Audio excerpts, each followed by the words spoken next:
جب آپ غمگین ہوتے تھے تو آپ کیا کرتے تھے؟ تو مجھے دیکھو سارے لوگ، آپ داڑھی پکڑ لیتے تھے، یہ آپ کے غمگین ہونے کی نشانی ہے۔ جب آپ خوش ہوتے تھے تو کیا ہوتا تھا؟ یہاں سے نور نکلتا تھا۔ جب آپ کسی پہ ناراض ہوتے تھے تو وہ آج کل کی ناراضگی اللہ بچائے، وہ تو پاک ہستی، بلکہ پاکوں کے بھی پاک ہستی، تو جب آپ ناراض ہوتے تھے، مثلا آپ ابو ہریرہ سے ناراض ہیں، وہ ادھر سے آ رہے ہیں، تو آپ کی ایسے نظر پڑتی تھی تو آپ منہ ایسے پھیر لیتے تھے، بس اتنی ناراض۔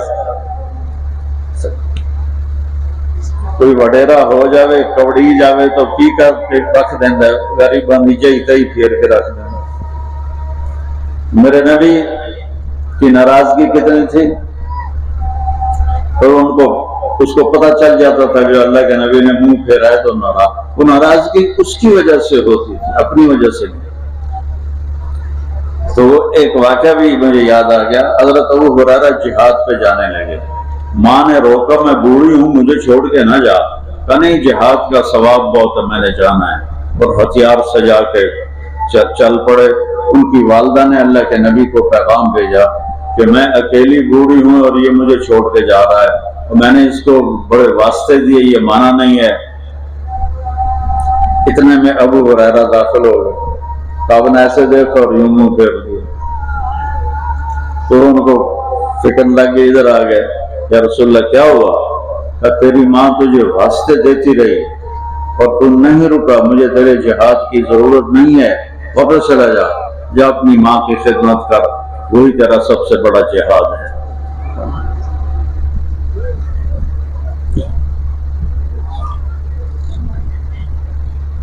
جب آپ نے کسی کو بلانا ہوتا تھا تو ایسا نہیں کرتے تھے، انگلی کا اشارہ نہیں کرتے تھے، ایسے تشریف لائے۔ جب آپ کو کوئی ادھر سے متوجہ کرتا تھا، کوئی میں نے کہا کہ مولوی صاحب تو میں جی بس میری اتنی اوقات ہے، لیکن جب ہمارے نبی کو ادھر سے کہتا تھا یا رسول اللہ، تو آپ ایسے نہیں کرتے تھے، آپ ایسے کرتے تھے، سبحان اللہ۔ ادھر کسی نے کہہ دیا یا رسول اللہ تو پھر آپ پورا ایسے مڑتے تھے، یہاں سے کوئی بولا یا رسول اللہ تو آپ یوں پھرتے تھے، جی فرمائیں۔ یہ عزت دی میرے رسول نے اپنی امت کو، کوئی بھی ہاتھ پکڑ لیتا، جب تک وہ نہیں چھوڑتا تھا آپ نہیں چھوڑاتے تھے۔ اپنے نبی کی ہر چیز میں آپ کو بتا رہا ہوں، شیشہ تمہیں نظر آ جائے گا، آگے کرو نہ کرو تمہاری مرضی ہے۔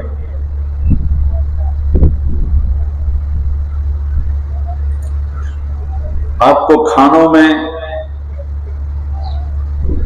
بکرے کا گوشت پسند، بکرے کی اگلی چوڑی پسند، گردن کا گوشت پسند، بکری کا دودھ پسند فرماتے تھے، اونٹنی کا دودھ پسند فرماتے تھے، کھجوروں میں اجوا کھجور اور برنی کھجور آپ کی پسند تھی، اور مشروبات میں دودھ میں پانی ملا کے لسی بنا کے وہ آپ کو پسند تھا۔ آپ کے رات کو سونے کے لیے الگ کپڑے تھے، تو وہ سونے میں کپڑے پلٹ ہو جاتے ہیں تو آپ رات کے کپڑے سونے کے الگ ہوتے تھے، اور وہ پہن کے کپڑے لٹکا دیتے تھے، پھر صبح وہ پہن کے لوگوں میں جاتے تھے۔ جب گرمی شروع ہوتی تھی تو کمرے سے باہر چارپائی ڈالنی ہے، تو کون سا دن ہوتا تھا یہ ہمیں نام ہی پتا ہوگا تو کیڑی گل ہے، لیکن میرے رب نے کیسے ہم تک ہر شے پیک کر کے پہنچائی۔ جمعے کی رات کو آپ سردیوں سے نکل کر گرمیوں میں جب داخل ہوتے تھے تو جمعے کی رات کو چارپائی صحن میں ڈالتے تھے، اور جب گرمیاں سردیوں میں بدلتی تھیں تو پھر آپ جمعہ کی رات کو چارپائی کمرے کے اندر ڈالتے تھے۔ اتنی باریکیاں میرے رب نے ہم تک پہنچائی ہوئی ہیں۔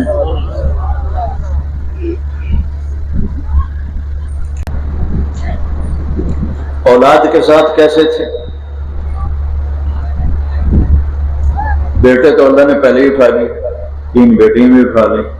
فاطمہ علیہ السلام آپ کے بعد دنیا سے گئی تو، اور گھر کی دیوار برابر برابر ہے، آنا جانا روز لگا رہتا ہے۔ جب بھی حضرت سیدہ فاطمہ علیہ السلام کمرے گھر میں داخل ہوتی، میرے نبی بیٹھے ہوئے ہیں چارپائی پر، زمین پر، کرسی پر، تو آپ کھڑے ہو جاتے تھے، کھڑے ہو جاتے تھے، اور کھڑے ہو کے کھڑے نہیں رہتے تھے، آگے بڑھ کے جا کے حضرت فاطمہ کا ہاتھ پکڑ لیتے تھے اور اس وجہ سے بوسہ دیتے تھے، پھر اسی ہاتھ کو پکڑے پکڑے لاتے تھے اور پہلے حضرت فاطمہ علیہ السلام کو بٹھاتے تھے اور پھر خود بیٹھتے تھے۔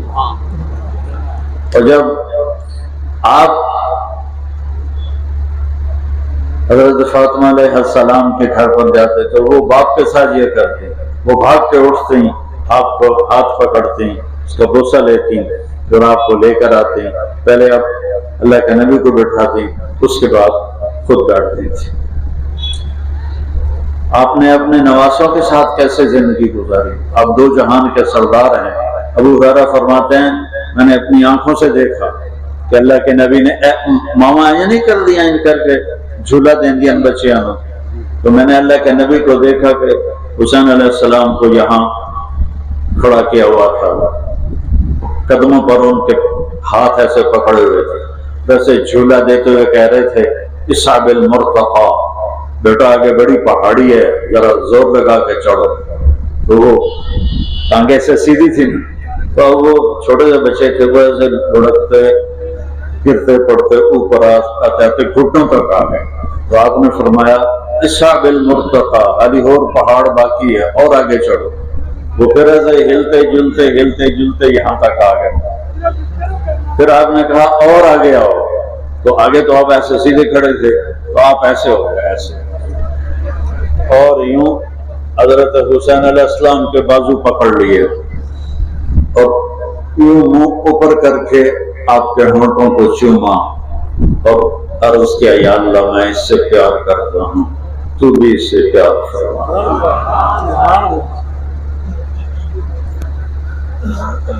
پھر کیا کرتے تھے؟ دونوں بھائیوں کو بلاتے تھے، این اللقا، وہ میرے شرارتی بچے کدھر ہیں؟ بیٹی سے فرماتے، وہ ان کو تیار کر کے بھیجتے، آپ ان کے لیے کمرے میں ہاتھ بھی ٹیک دیتے، گھٹنے بھی ٹیک دیتے، اور کمر سیدھی کر کے کہتے آ جاؤ، اپنے اونٹ پہ سوار ہو جاؤ۔ قاب قوسین او ادنی ہو گئے، اور اس کے بعد نواسے کانڈ سے دیکھتی ہوئے آ جاؤ، چڑھ جاؤ۔ دونوں کو چڑھاتے اور کمرے میں چکر لگاتے، پھراتے اور ان سے کہتے تمہارا اونٹ کیسا ہے؟ کیا فرماتی ہے تو کہوں گا۔ ایک دفعہ آپ ایسے پھرا رہے تھے تو حضرت جابر آ گئے، انہوں نے دیکھا تھا کہ بڑی بڑی سواری۔ آپ نے فرمایا وَنِعْمَ الرَّاكِبَانِ، سوار بھی تو بڑے بڑے۔ پھر آپ دونوں بھائیوں کو کمر سے اتار دیتے تھے، اور حضرت زینب علیہ السلام اکیلی کو کمر پہ بٹھاتے تھے اور کمرے میں چکر لگاتے تھے۔ یہ بچوں کو ٹائم دیتے تھے، وہ ہستی جن پر ذمہ داری وہ پڑی جو کبھی کسی تک پڑی نہیں، اور والدین اپنی اولاد کو کھلا چھوڑ دیتے ہیں، ان کو ٹائم نہیں دیتے۔ تو میرا مطلب یہ نہیں کہ ان کو نصیحت نہیں کرتے، ماں باپ کا اولاد کو ٹائم دینا موبائل بند کر کے، موبائل بند کر کے، ان تک ہوتے تھے چڑھے بھی موبائل ٹھوکی جان دیں، ضرورت کی چیز ہے، ضرورت کی چیز ہے۔ ایسا نہیں کہ بیت الخلاء میں بھی وہ بول رہے ہوتے ہیں، میں ایئرپورٹ پہ کئی دفعہ سنا دو میں آوازاں نال نال چل رہی ہیں۔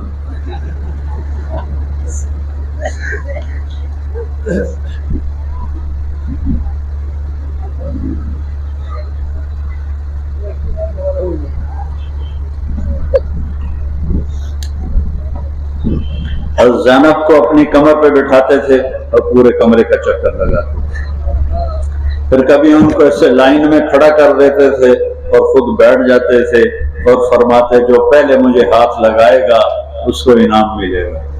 دیکھو بھائی کون مجھے ہاتھ لگاتا ہے.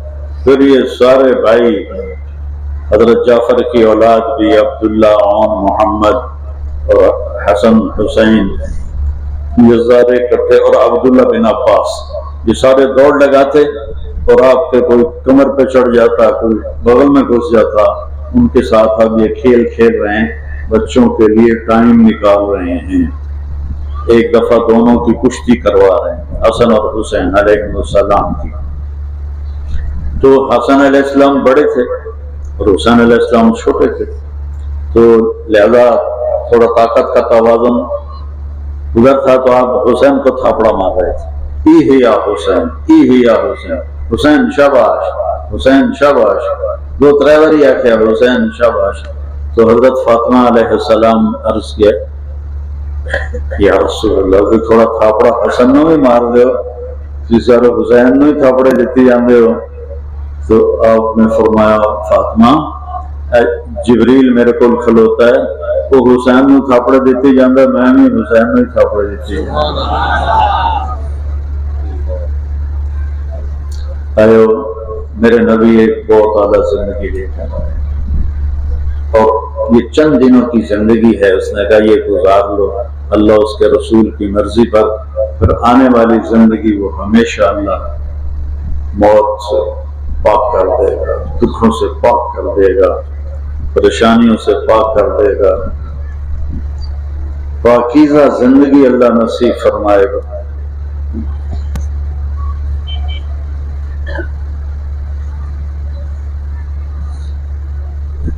ایک صحابی آئے یا رسول اللہ جنت میں گھوڑے ہیں. آپ نے کہا ہاں ہیں ان کے پر ہیں سبز رنگ کے جب وہ اڑتے ہیں تو وہاں تک ان کا قدم جاتا ہے جہاں تک تیری نظر جائے گی. پھر ایک دوسرا بدو بولا یا رسول اللہ اونٹ بھی ہیں.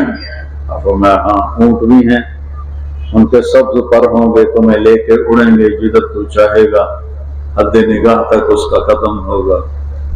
پھر ایک تیسرا بولا یا رسول اللہ جنت میں کھجور بھی ہے. کھجور اور پرند تو ان کا بہترین پھل ہے. ہم نے کہا ہاں ہے. ایک کھجور کا دانہ کوئی 12 ہاتھ لمبا ہوگا. 12 ہاتھ کا مطلب ہے کوئی 26 فٹ ایک کھجور کا دانہ لمبا ہوگا. تو اگر ہم اسی قد میں چلے گئے آسان تھا ایک کو پرند کافی ہو جائے گا نیچے ہی غائب ہو جاؤں تو میرا اللہ کیا کرے گا. جو قد آدم علیہ السلام کو دیا تھا اور اماں حوا کو دیا تھا وہ قد جنت میں اللہ واپس ہمارا بنائے گا. وہ ہے 60 ہاتھ اور 60 ہاتھ کوئی 130 فٹ بنتا ہے. ہر مرد عورت 130 فٹ ہر جنت کی حور 130 فٹ پر. تو ہر عورت کے بال سر کی چوٹی سے چلیں گے اور پاؤں کی ایڑیوں کا بوسہ لیں گے. اتنے لمبے اس کے بال ہوں. ان بالوں میں موتی لگے ہوئے ہوں. اتنے والا کی جواں ہوندیاں وہاں بالوں پہ موتی لگے ہوں. اور وہاں ایمان والی عورت جنت کی حور سے بھی زیادہ خوبصورت ہوتی. ایسے جب سر کو بعض اوقات ہلاتی ہے تو اس کے بال جب لہراتے ہیں تو پوری جنت میں روشنیاں جگمگ جگمگ جگمگ کرنے لگتی. اور جب وہ مسکراتی ہے تو اس کے دانتوں سے جو نور نکلتا ہے پوری جنت کو نورانی کر دیتا ہے خوشبودار کر دیتا ہے. اور اللہ نے اسے مٹی سے نہیں بنایا مشک سے آگ سے نہیں زعفران سے پانی سے نہیں عنبر سے. اللہ تعالیٰ نے اس کو خالص خوبصورت اعلیٰ قسم کی خوشبوؤں کے ساتھ اللہ تعالیٰ نے اسے بنایا ہے. اور روزانہ 5 دفعہ اس کو پہلے سے زیادہ خوبصورت کر دیتا ہے.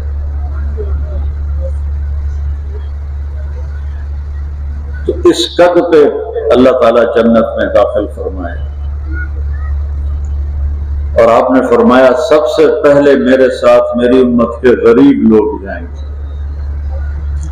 مالدار پچھیرے ہوں گے نوابزادے، زمیندار، بڑے افسران، یہ وہ باران علی لائنیں چڑھیں گے، اور یہ گاڑی والے، رکشے والے ذرا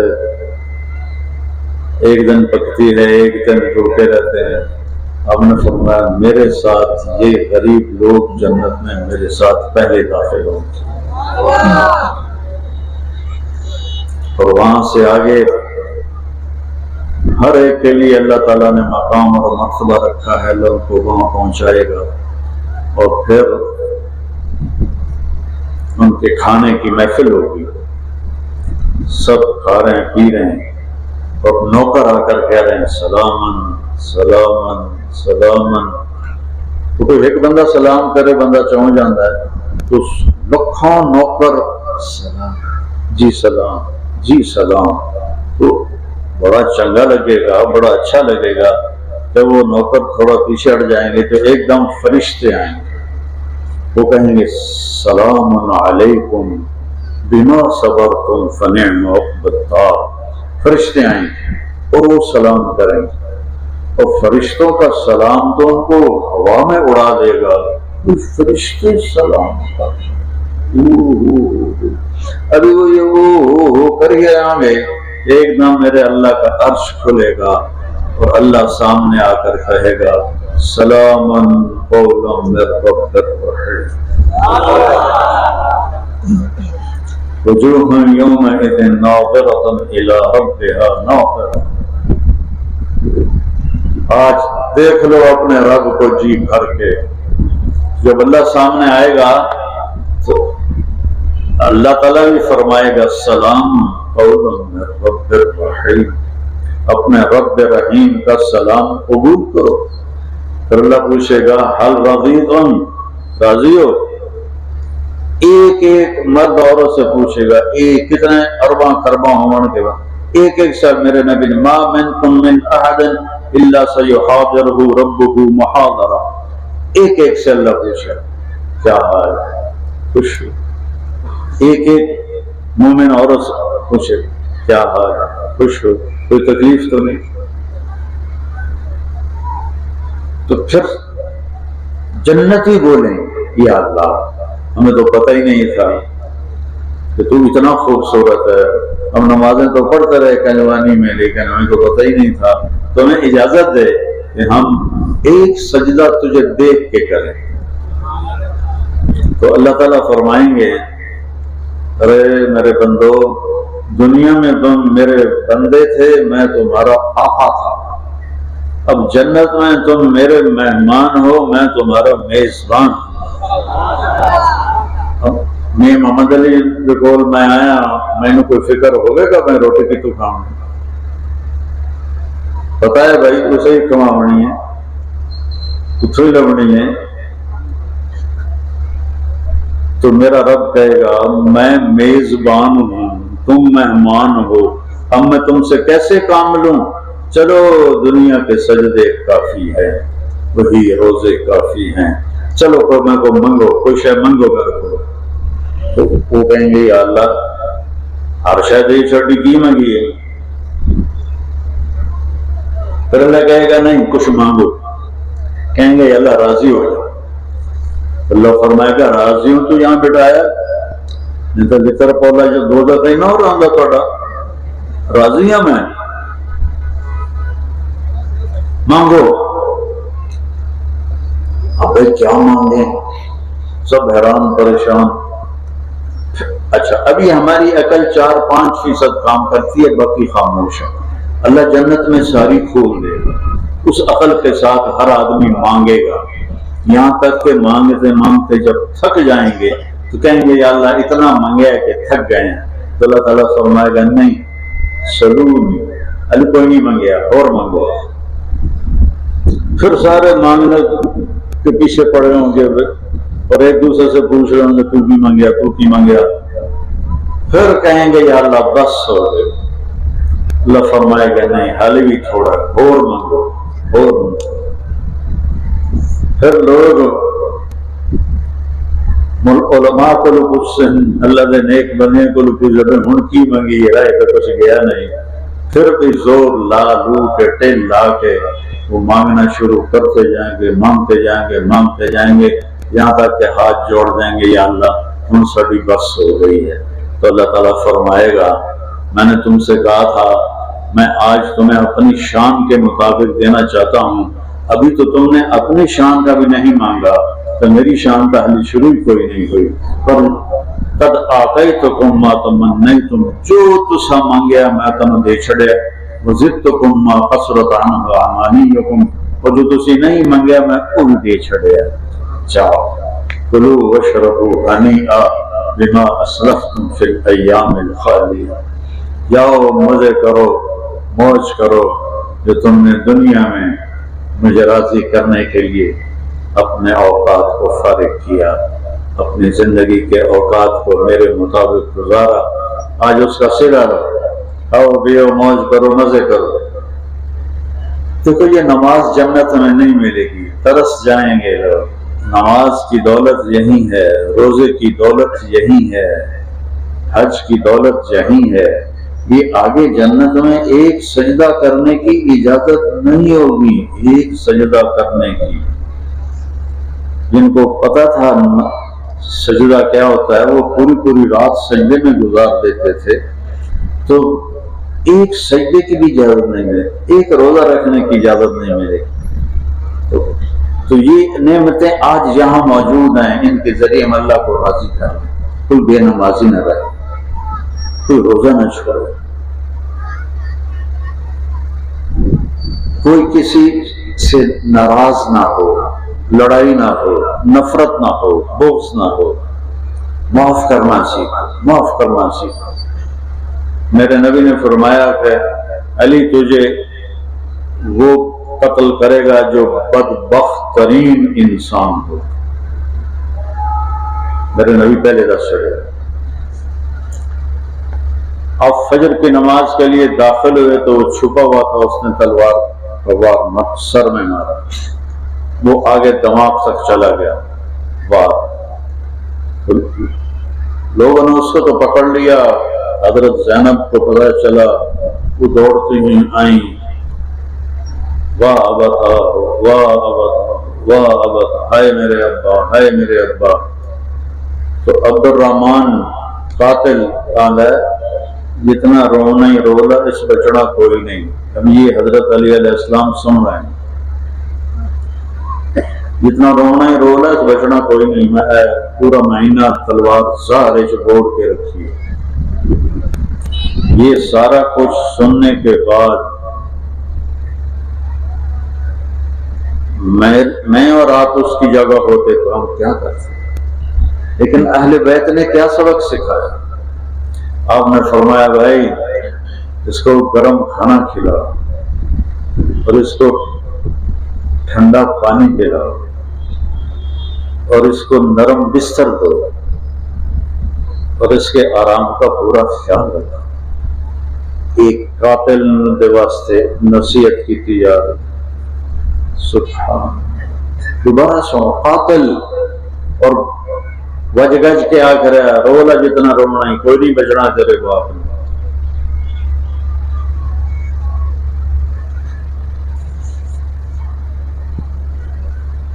میں شہید ہو گیا تو پہلی گل یہ معاف کر دے گا، معاف کر دے گا جی جی تسی مارنا ہوئے تو ایک وار نہ لے دی کرنا لا دے گا جنہوں تکلیف نہ دے دے، تو سوچتا رہو۔ اور اگر میں زندہ رہ گیا تو میں آپ کو خود فیصلہ کر لے سا کہ میں جنال کی کرنا ہے۔ یہ اخلاق ہمیں سکھا کر گئے ہیں ہمارے نبی اور ان کے گھرانہ اور ان کے صحابہ، جنہوں نے ہم تک ایک ایک آپ کی ادا ہم تک پہنچائی۔ جو میں آپ کو ابھی بتا رہا تھا کہ آپ غمگین ہوتے تھے تو کیا کرتے تھے، مسکراتے تھے تو کیا ہوتا تھا، بلاتے تھے تو کیسے بلاتے تھے، دیکھتے تھے تو کیسے دیکھتے، جب حیران ہوتے تھے تو ایسے کرتے تھے۔ یہ اللہ ان کی قبروں کو نور سے بھرے جنہوں نے ہم تک آپ کی زندگی ایسے 100% کر کے ہم تک پہنچائی۔ اب جو چھوڑے گا تو وہ مجرم ہوگا، وہ یہ نہیں کہہ سکتا جی میں تو پتہ کوئی نہ ہے، جو اپنائے گا اللہ اس کا ساتھی ہو جائے گا۔ تو بھائیو، آپس کی لڑائیاں ختم کرو،